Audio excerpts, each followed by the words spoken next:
Syaitan membisiki hati kita, ikam jaka bersedekah, itu orang banyak. Bila ikam bersedekah, orang melihat, orang umpat dia menuruti ikam. Orang terbuka hati menuruti ikam karena ikam menghuluakan bersedekah. Berapa na umpat bersedekah mengiringi ikam dapat juga pahalanya sebanyak itu. Nah, lalu bersedekahlah kita karena tergiur tadi. Padahal itu merupakan bujukan daripada syaitan.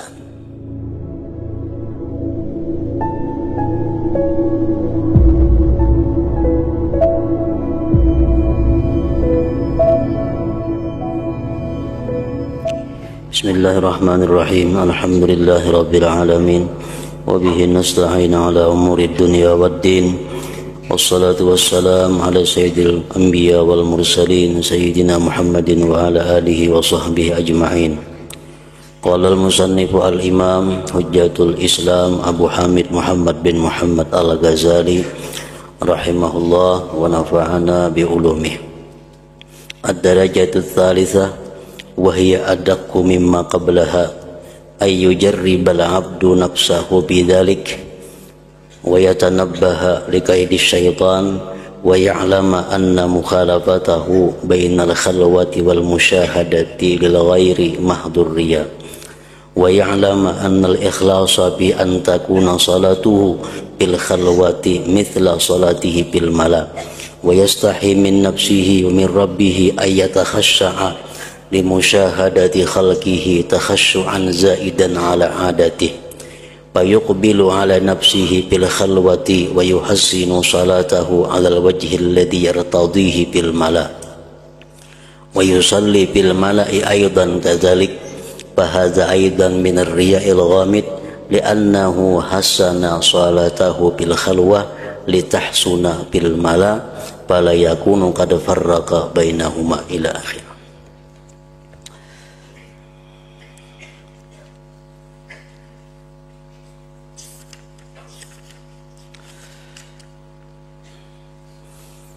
Makna daripada perkataan Imam Al-Ghazali rahimahullah wa nafa'ana bi ulumih.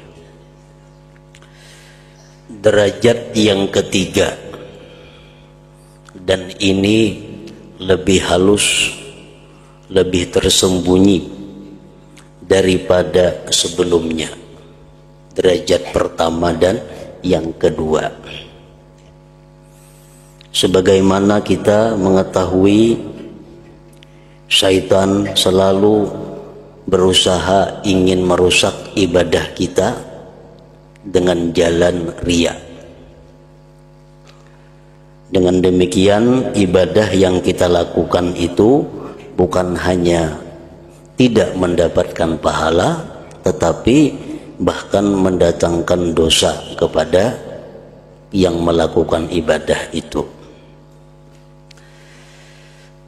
Ada beberapa macam tingkatan daripada godaan-godaan syaitan untuk mendatangkan riya di dalam ibadah kita. Dari mulai yang terang-terangan sampai mulai yang samar sampai kepada yang sangat samar. Walhasil ibadah yang dilakukan itu menjadi rusak.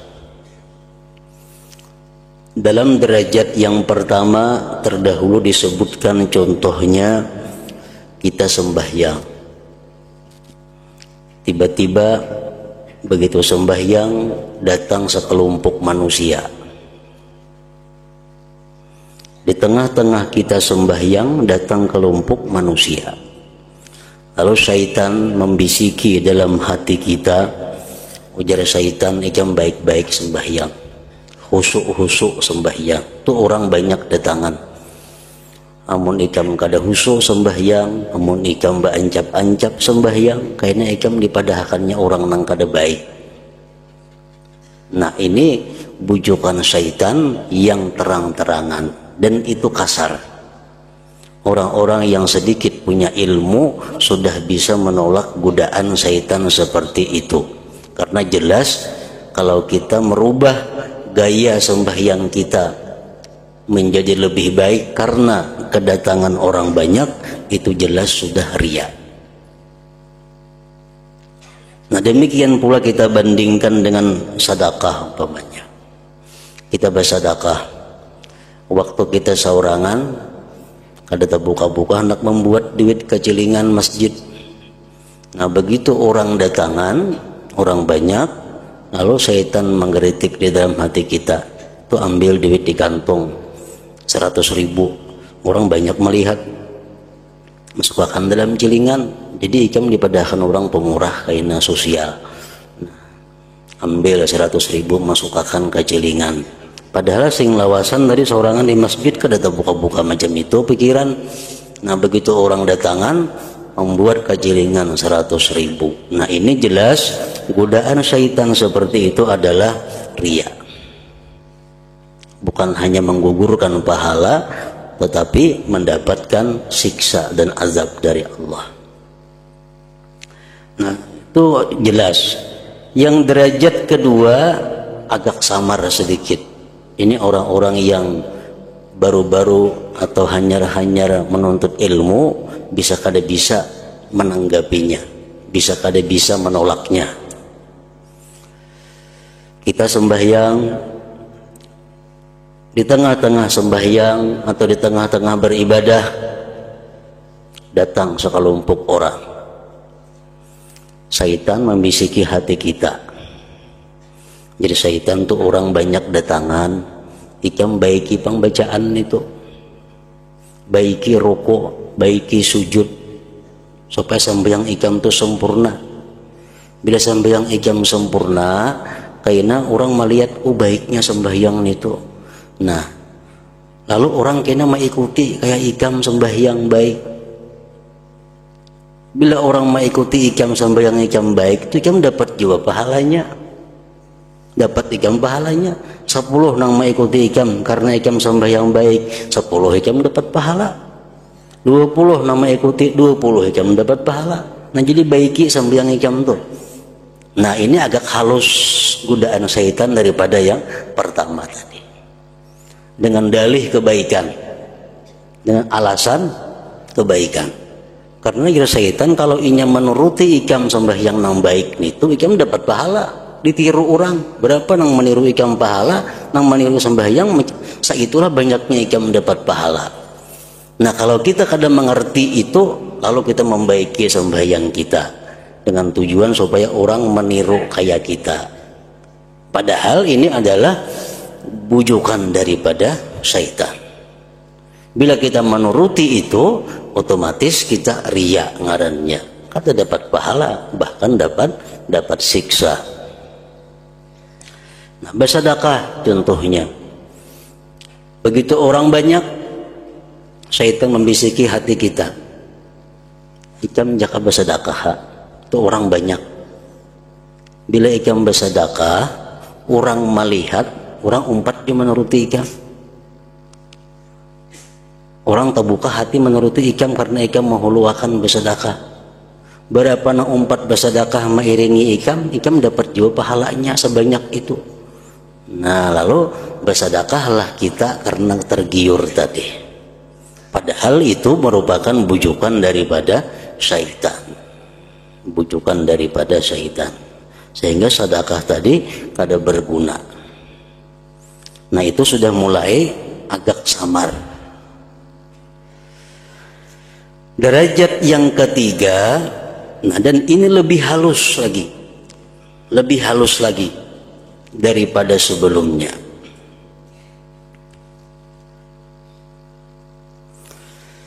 Bahwa seorang hamba mencoba dirinya pada yang demikian,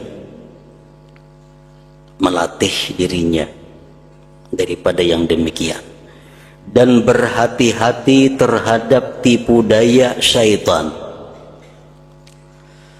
Dan ia si hamba tadi mengetahui bahwa berbidaknya mengerjakan sembahyang, gayanya, kelakuan sembahyang berbeda di antara tempat yang sunyi dan disaksikan oleh orang lain adalah semata-mata riya. Ini sudah tahu, si hamba ini tahu, bila di tengah orang banyak sembahyang bebaik, bila seorangan sembahyang beancap-ancap, tahu yang pada itu riya. Bila kada ada orang kada bersedekah, sudah ada orang lalu bersedekah, tahu yang itu pada riya, sudah tahu. Dan itunya kada hakun menggawi, inya kada hakun menggawi, tahu pada riya. Dan ia mengetahui bahwa ikhlas dalam salatnya di tempat yang sunyi itu seperti salatnya di hadapan orang yang banyak, di hadapan orang banyak. Ini tahu bahwa kalau ikhlas itu sama baik orang banyak atau orang sunyi. Ini tahu ini itu. Nengaran ikhlas itu orang banyak kah, orang kadada kah, tetap sama gaya sembahyangnya, gerakan sembahyangnya, bacaan sembahyangnya. Tahu inya kah itu. Dan ia merasa malu dari dirinya dan dari Tuhannya bahwa ia membuat khusyuk karena disaksikan oleh para makhluknya dengan kekhusyuannya yang melebihi kebiasaannya. Ini supan lawan dirinya, ini supan lawan Tuhan. Kalau sembahyang di tengah orang banyak bebaik-baik, sembahyang sorangan beancap-ancap, ini supan itu lawan Tuhan. Ini tahu pada riya. Nah, maka ia menghadap atas dirinya di tempat yang sunyi, dan ia membaguskan salatnya menurut cara yang disenanginya di hadapan orang banyak. Dan ia melakukan salat di hadapan orang banyak juga seperti itu. Maka ini termasuk riya yang dalam pula. Nah, ini tahu kalau aku sembahyang saurangan bebarang haja beancap-ancap, sembahyang di tengah orang bebaik-baik, tahu aku pada itu riya. Tahu itu kada boleh.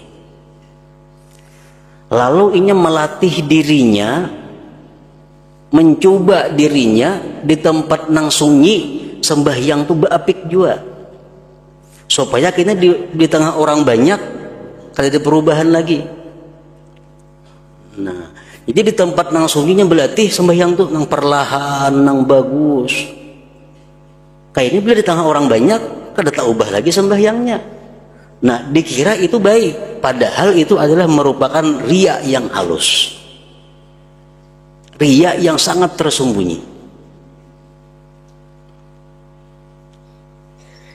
Kenapa maka riya itu sebabnya? Nah, kenapa maka riya? Ini godaan syaitan. Ikan dari syaitan supaya jangan ada perbedaan lagi sembahyang di tengah orang banyak dan saurangan. Dilatih waktu saurangan itu sembahyang baik-baik. Jadi kamu ada orang banyak, kamu kada berubah lagi sembahyang itu. Lalu ini di tempat saurangan sembahyang beapik. Tapi pikirannya apa? Pikirannya kayaknya amun ada orang banyak, ini kada tak ubah lagi tujuannya, gerakan-gerakannya. Nah, di situ nama ulah riyanya ada sedikit dan tersembunyi. Alasannya karena ia membaguskan salatnya di tempat yang sunyi agar salatnya bagus di hadapan orang banyak. Itu alasannya. Maka ia tidak membedakan di antara keduanya. Maka perhatiannya di tempat yang sunyi dan orang yang banyak adalah kepada makhluk, bukan kepada Allah Subhanahu wa ta'ala. Jadi sembahyang nang bagus-bagus di tempat nang sunyi ini tujuannya apa? Tujuannya supaya kita di tengah orang banyaknya kada merubah lagi. Karena anggapannya kalau berubah riya. Kalau sudah sama kada riya lagi. Padahal tujuannya sebenarnya di tempat nang sunyi, baik di tempat orang banyak, tujuannya adalah makhluk sebenarnya, bukan karena Allah Subhanahu wa ta'ala.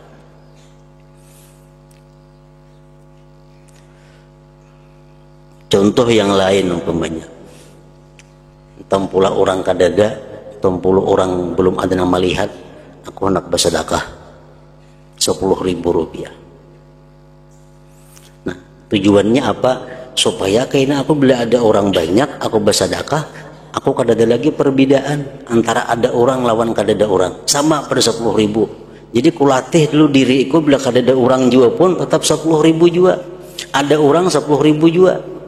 Nah, bila macam itu cara kita melakukan ibadah, itu riya yang sangat tersembunyi, riya yang sangat dalam.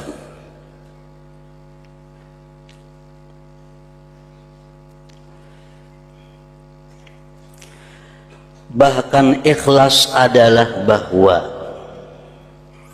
penyaksian binatang dan penyaksian makhluk terhadap salatnya itu adalah atas satu cara. Itu ngaran ikhlas. Yang dihadapinya ini hayam kah, manusia kah, kuda kah, batu kah, sama sembahyang.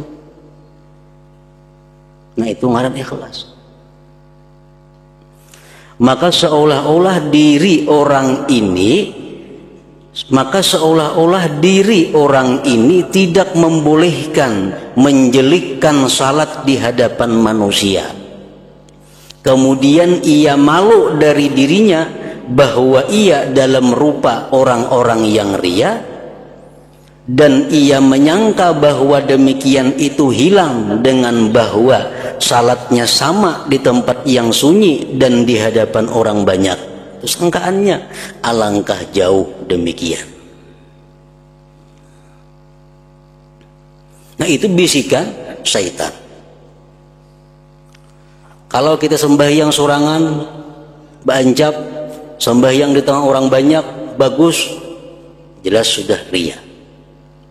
Takut sudah kita itu, karena ada perhatian kepada makhluk ngarannya. Lalu syaitan membisiki kepada kita, ujar syaitan, Pak ikam dilatih sembahyang sorangan tuh nang perlahan juga. Jadi ikam tuh ada lagi perbedaan antar di hadapan makhluk kah, di hadapan kadada makhluk kah? Karena ikam sudah berlatih.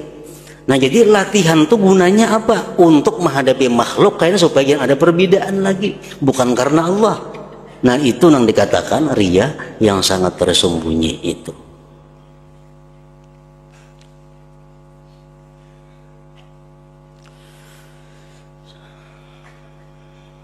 Tetapi hilangnya demikian adalah dengan bahwa ia tidak memperhatikan kepada makhluk. Hilangnya riya itu kalau sudah ia kada memperhatikan lagi kepada makhluk. Sebagaimana ia tidak memperhatikan kepada benda-benda padat di tempat yang sunyi dan di hadapan orang banyak semuanya. Di hadapan lamari sembahyang kita mestinya sama dengan di hadapan manusia. Kalau kita sembahyang itu karena Allah, kalau kita sembahyang karena Allah, di hadapan tihang kita sembahyang sama dengan di hadapan manusia.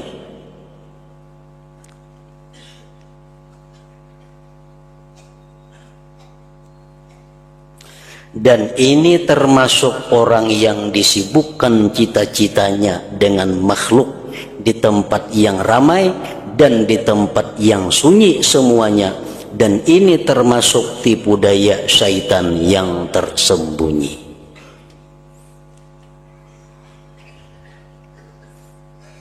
Nah, jadi syaitan kalau kada mampu menggoda kita dengan derajat yang pertama, dia akan menggoda kita dengan derajat yang kedua. Derajat yang kedua kita masih bisa menolak syaitan, digudanya pulang kita dengan derajat yang ketiga tadi, yang semakin samar keriaannya itu, padahal riya.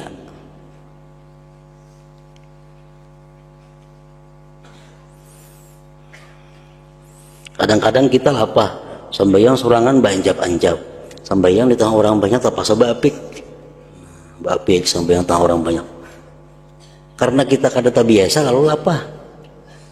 Oke, syaitan mau nikam anak kada lapah lagi sembahyang bapik di tengah orang banyak, padilatih waktu sunyi bagaimana juga perlahan juga. Jadi kada lapah kamu di tengah orang banyak sembahyang perlahan itu. Nah, ya itu maksudnya.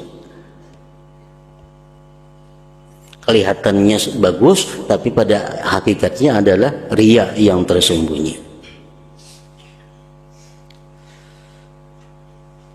Nang ikhlas itu adalah orang yang sembahyang seorangan karena Allah, orang yang sembahyang di tengah orang banyak pun kayak apapun caranya karena Allah juga.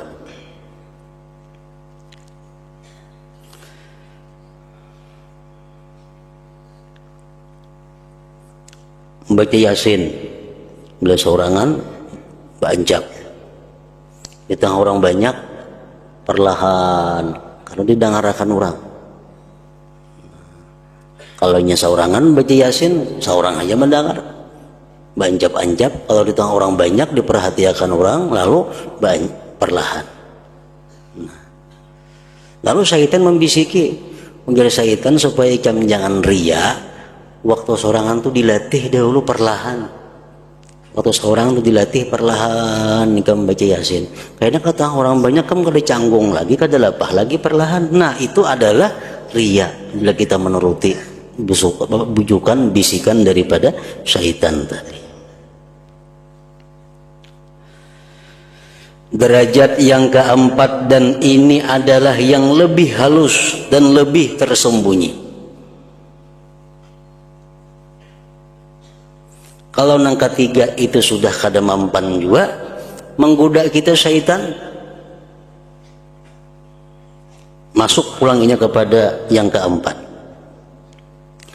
bahwa manusia memandang kepadanya sedang ia tengah melakukan salat atau membaca Quran atau ibadah apakah, maka syaitan lemah untuk berkata kepadanya khusyuklah karena mereka. Kita membaca Quran sembahyang, datang orang, syaitan baik-baik kan sembahyang tuh ada orang kada mampan dari itu kita tahu pada itu kada boleh. Nah syaitannya kalau kita tahu pada itu kada bolehnya kada menggoda lewat situ, karena syaitan tahu bahwa orang itu telah memahami terhadap demikian, dia sudah mengerti, nah itu ria kada mau menuruti.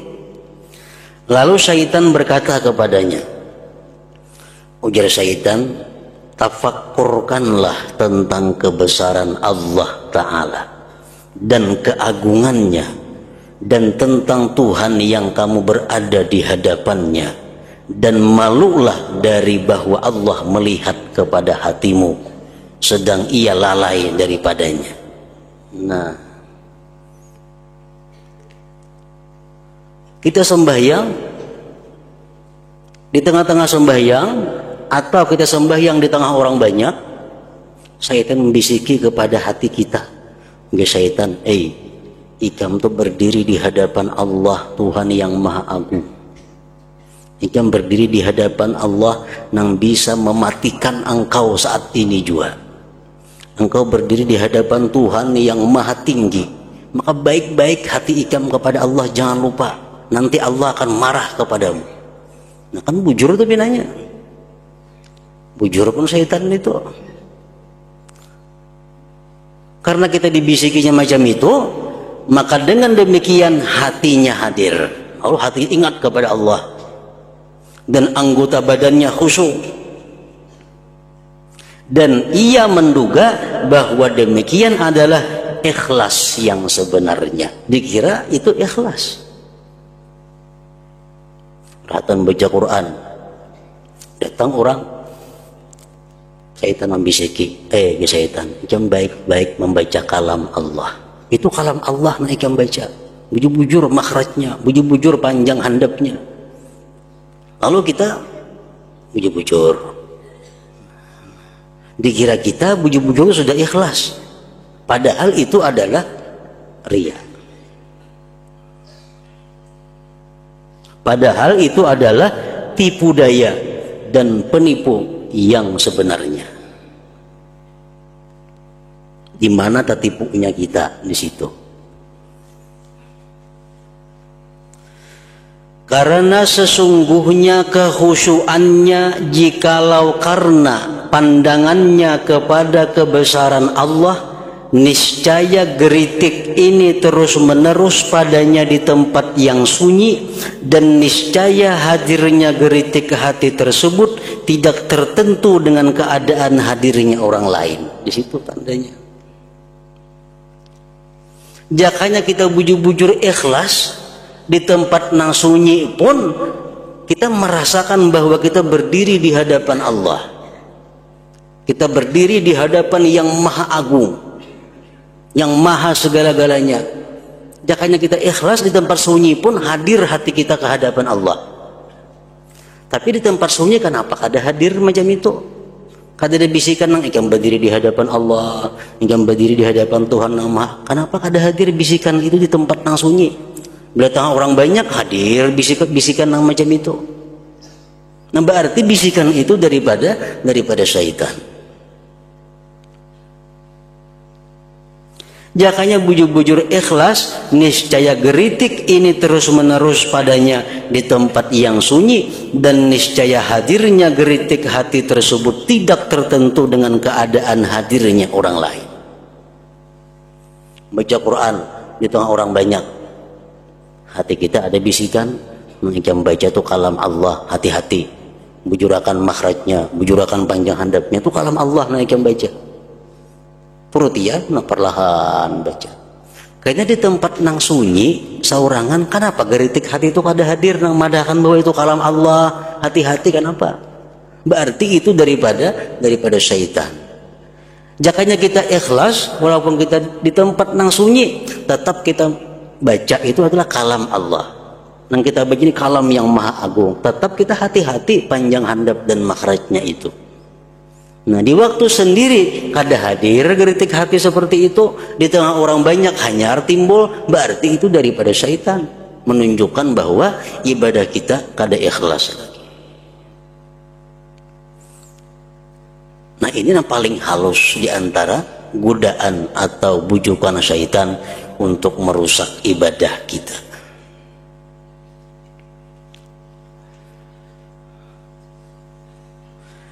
Tanda aman dari penyakit ini adalah bahwa geritik hati ini termasuk yang menjinakkan hatinya di tempat yang sunyi, sebagaimana itu menjinakkan hatinya di hadapan orang banyak. Dan hadirnya orang lain tidak menjadi sebab hadirnya geritik hati, sebagaimana hadirnya binatang tidak menjadi sebab. Kita membaca Quran, bisa bancap-ancap, datang kucing, berubahlah kita. Kada loh. Kucing mana datang ini? Tandanya kita aman, tandanya kita selamat daripada godaan syaitan. Di tengah kita sembahyang saurangan, tetap hadir geritik hati. Hei, ikam menghadap Allah, ikam menghadap yang maha agung, bujur-bujur sembahyang. Di tengah orang banyak hadir juga geritik hati seperti itu. Itu tandanya kita aman daripada penyakit riya, tandanya aman daripada bujukan syaitan.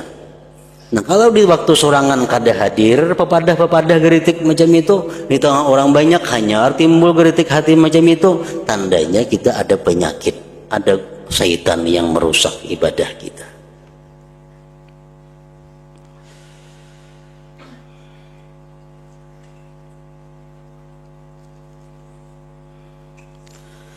Maka selama ia membedakan dalam keadaan-keadaannya antara penyaksian manusia dan penyaksian binatang, maka ia telah keluar dari kemurnian ikhlas. Selama kita masih membedakan antara pandangan binatang dan pandangan manusia kepada kita dalam melakukan ibadah, berarti kita masih keluar dari kemurnian ikhlas, belum ikhlas sepenuhnya. Artinya menguturi batinnya dengan syirik yang tersembunyi dari riya.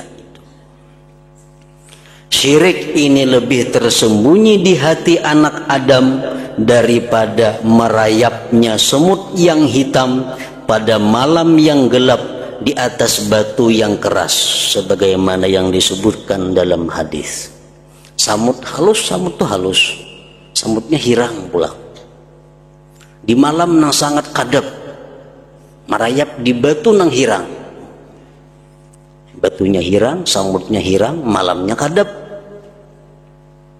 Karena kelihatan itu samar benar, tersembunyi benar. Nah, tersembunyi lagi bujukan syaitan lebih daripada itu. Banyak ibadah-ibadah yang kita anggap bahwa itu adalah merupakan modal pahala di sisi Allah, tapi akan kita dapati di hadapan Allah karena kada ada pahalanya. Kenapa? Karena kita kadang menyadari bahwa ibadah-ibadah yang kita lakukan itu dirusak oleh bujukan-bujukan syaitan.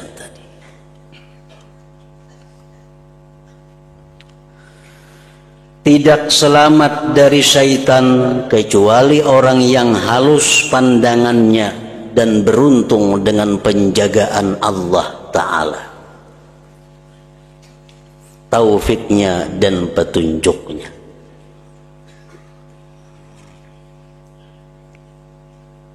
Jadi bisa selamat daripada godaan syaitan.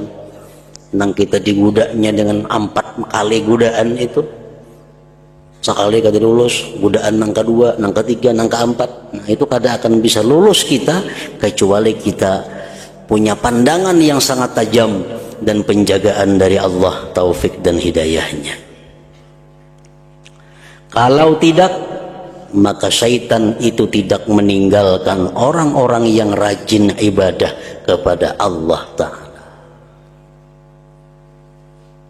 Ia syaitan tidak lalai dari mereka sekejap pun, sehingga membawa mereka kepada riya pada setiap gerakan dari gerakan-gerakan.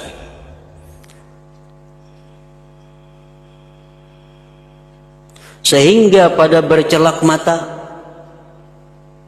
memutung kumis, memakai minyak harum pada hari Jumat, dan memakai pakaian-pakaian, itu pun kada sunyi daripada bujukan dan godaan syaitan. Yang intinya adalah minimal usaha syaitan itu menghilangkan pahala. Kalau bisa akan membuat dosa. Nah, itu syaitan tuh usaha minimalnya adalah kada berpahala ibadah kita. Itu minimal gawian syaitan. Kalau nyakawa ibadah itu jadi dosa. Dan syaitan pun kada lalai walaupun sekejap tadi untuk merusak kita itu.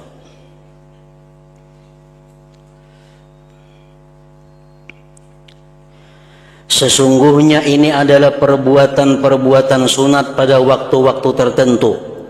Minyak harum sunat hendak sembahyang Jumat. Jumat minyak harum. Tapi karena dibujuk oleh syaitan, dirusak oleh syaitan, jadi kada sunat lagi, pahalanya kada ada, bahkan bisa jadi dosa.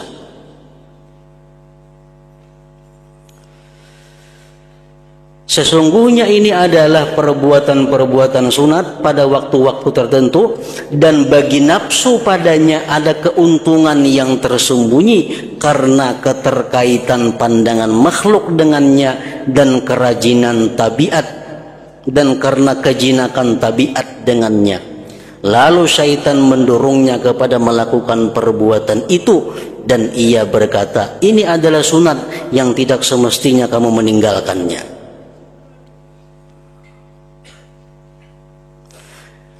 Berminyak harum hari Jumat itu adalah sunat sebenarnya, dan itu sesuai lawan kehendak kita. Kita kan tujuan harum-harum sesuai dengan tabiat kita. Nah, sekarang kita melakukan berminyak harum itu apakah karena sunnah Nabi atau karena sesuai lawan tabiat kita?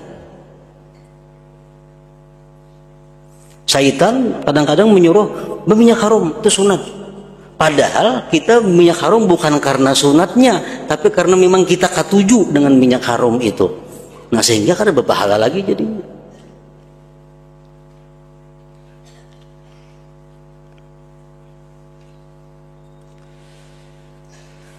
Dan adalah dorongan hati secara batin baginya karena nafsu syahwatnya yang tersembunyi, atau bercampur dengannya dengan campuran yang mengeluarkannya dari batas ikhlas disebabkannya.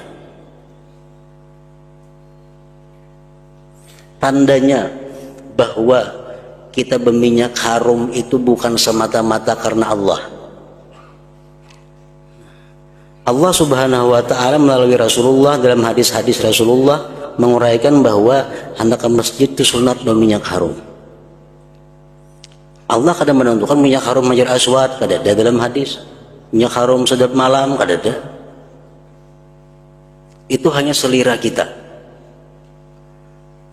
Nah, kadang-kadang kita mencari bau minyak harum itu yang sesuai dengan keinginan kita, yang sesuai dengan nafsu kita, sehingga kita pakai minyak harum hari Jumat itu bukan hanya karena Allah, tapi karena kita katuju. Nah, bercampur artinya ikhlas dengan katujunya nafsu kita.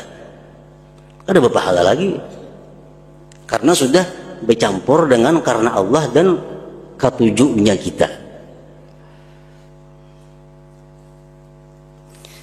Atau bercampur dengannya dengan campuran yang mengeluarkannya dari batas ikhlas disebabkannya. Dan apa yang tidak selamat dari penyakit-penyakit ini semua, maka itu tidak ikhlas ngarannya.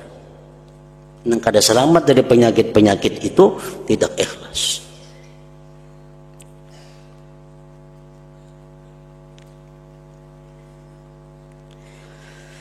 Bahkan orang yang beriktikaf di masjid yang ramai dan bersih lagi bagus bangunannya, di mana tabiat suka kepadanya, lalu syaitan menggemarkannya padanya dan membaikkan kepadanya, membanyakkan keutamaan-keutamaan i'tikaf. Ada masjid bagus, mewah, basi masjidnya. Di rumah ada basi, masjid basi. Jadi syaitan yang mencoba i'tikaf ke masjid ganal pahalanya.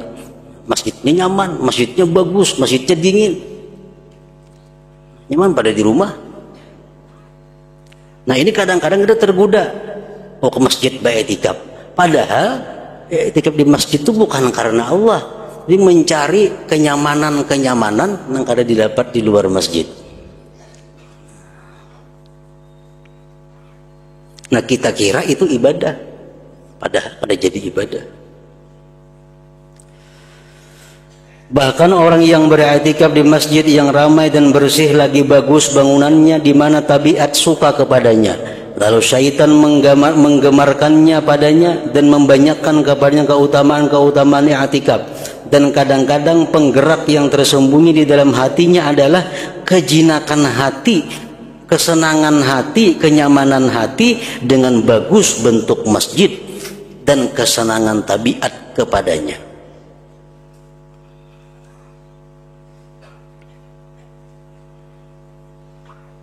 Padahalnya i'tikaf itu bukan mencari pahala, ianya semata-mata untuk memandang kehebatan masjid itu, kemewahan masjid itu, kenyamanan di masjid itu.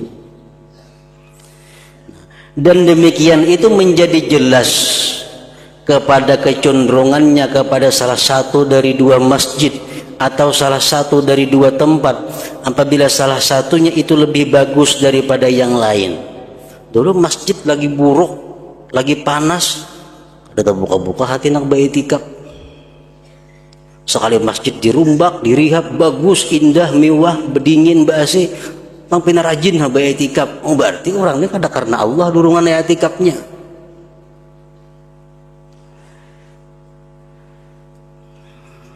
Dan demikian itu menjadi jelas kepada kecenderungan kepada salah satu dari dua masjid, umpamanya dua masjid. Sini masjid nang buruk, panas, lampit, kada hambal. Nang di sini dingin, basi, mewah, hambal, kandal. Kemana i'tikaf hendak? Nah, bila kita i'tikaf hendak nang lebih baik itu berarti ada campuran nafsu kita. Berarti ada tercampur dengan hawa nafsu kita, ketujuh yang nyaman. Dan semua itu bercampur dengan campuran-campuran tabiat dan kotoran-kotoran diri. Ada ikhlas ngarannya. Jika ikhlas tuh masjid nang panas tuh i'tikaf juga. Lampit itu. Demi umurku perusak perusak hakikat ikhlas adalah kotoran yang bercampur dengan kemurnian emas yang mempunyai derajat-derajat yang berlainan. Maka seyogianya daripadanya itu sesuatu yang baik, dan sebagian daripadanya itu sesuatu yang banyak, dan sebagian daripadanya itu sesuatu yang sedikit tetapi mudah diketahuinya, dan sebagian daripadanya itu sesuatu yang halus di mana tidak mengetahuinya kecuali orang yang meneliti dengan seksama, lagi yang melihat dengan penglihatan hati. Campuran ikhlas ini macam-macam. Ada yang banyak dan jelas kelihatan campurannya. Ada yang banyak namun tersembunyi. Ada yang sedikit dan tersembunyi. Nang kada kawa dilihat kecuali orang-orang nang meneliti dengan bujur-bujur. Dan kotoran hati, penyelinapan syaitan dan jahatnya nafsu itu lebih samar daripada demikian itu dan lebih halus. Karena inilah dikatakan 2 rakaat dari orang yang alim itu lebih afdal daripada ibadah setahun dari orang jahil. Ada yang mengatakan hadis Nabi bahwa 2 rakaat sembahyang dari orang yang alim lebih afdal dari 100 rakaat orang jahil. Yang dimaksud dengannya adalah orang yang alim yang melihat dengan mata hati kepada penyakit-penyakit yang halus sehingga ia terlepas daripadanya. Artinya 2 rakaat tapi ikhlas, kada bercampur macam-macam. Durungan sembahyang 2 rakaat itu karena Allah semata lebih baik daripada orang sembahyang beribu-ribu rakaat tapi bercampur-campur niatnya. Sesungguhnya orang yang jahil itu pandangannya kepada zahir ibadah. Orang jahil yang penting ibadah zahirnya, makin banyak makin bagus jadinya, dan tertipu dengannya. Seperti pandangan orang hitam kepada merahnya dinar yang disapuh dan bundarannya, padahal dinar itu tidak murni lagi palsu pada dirinya. Orang yang jahil yang penting ada dinar bersih, kada ada rusak, kada ada cacat, padahal palsu. Dan 1 kirat itu 4/6 dinar. Sedinar kita anggap 3 gram umpamanya. Nah, 1 kirat itu 4/6-nya. Dan 1 kirat dari emas yang murni yang disukai oleh orang yang alim yang melihat dengan mata hatinya itu lebih baik daripada dinar yang disukai oleh orang yang tertipu lagi dungu itu. Mana hakunnya? Dinar baik bersih cuma sapuhan, dalamnya tembaga. Nang ini halus cuma asli, murni emas 24. Nah, orang nang pintar nang alim tentu memilih yang halus tapi murni emas tadi. Maka itu juga ibadah artinya. Maka begitulah urusan ibadah itu berbeda-beda, bahkan lebih sangat dan lebih besar. Dan jalan masuk penyakit yang pergi menuju kepada macam-macam amal itu tidak mungkin dibatasi dan dihitungnya. Banyak jalan penyakit-penyakit yang merusak ibadah kita. Maka ambillah manfaat dengan apa yang telah kami sebutkan sebagai perumpamaan. Orang yang cerdas itu dicukupkan baginya oleh yang sedikit. Orang yang cerdas cukup sebutin gini contoh cukup. Kawas itu membanding, kau mengias. Tadi Sidin mencontohkan sembahyang. Datang orang banyak, kias kalian pada sembahyang. Puasa, sedekah, baca Quran, enggak zikir, kan dikias-kias lagi. Orang yang cerdas itu dicukupkan baginya oleh yang sedikit. Dan orang yang bodoh tidak cukup baginya penjelasan yang panjang juga. Namun orang yang bodoh 1000 contoh atau pada ngertinya. Maka tidak ada faedah, tidak ada guna dalam penjelasan yang panjang lebar itu. Nah, kemudian penjelasan tentang amal yang dicampuri. Nah, di sini bab-bab akhir beliau akan menjelaskan kayak apa ibadah nang bercampur. Karena ini ada, karena itu ada, berpahala atau kada. Karena ini ada, berapa persennya, berapa timbangannya. Penjelasan tentang amal yang dicampuri dan berhaknya pahala karena amal itu.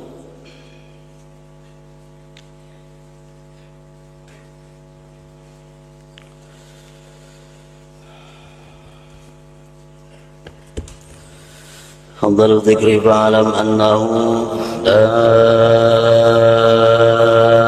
إله إلا الله محمد رسول الله لا إله إلا الله محمد رسول الله لا إله إلا الله محمد رسول الله لا إله إلا الله لا إله إلا الله لا إله إلا الله لا إله إلا الله لا إله إلا الله الله الله الله الله الله الله الله الله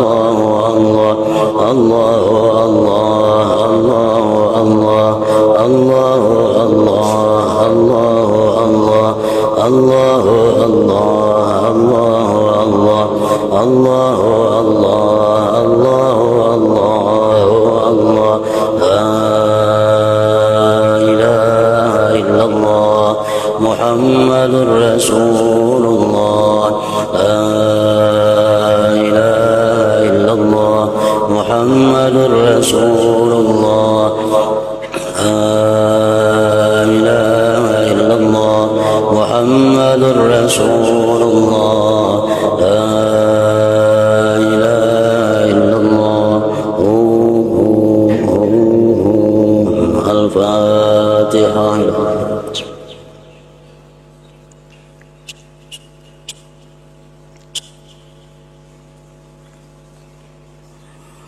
يا أيها الراجون منه شفاعة صلوا عليه وسلموا تسليما.